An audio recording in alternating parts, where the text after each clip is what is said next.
আজকে Sunday morning ঈশান গেল বাবা মায়ের সাথে মাছ কিনতে।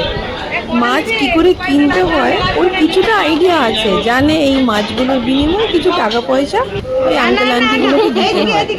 তাই ও বারে বারে বলে যাচ্ছে কত দাম, আমার কাছে টাকা নেই, বাবার কাছে আছে, বাবা মাছ কিনবে। দিয়ে যাই হোক, মাছ ঘুরে ঘুরে দেখা হলো।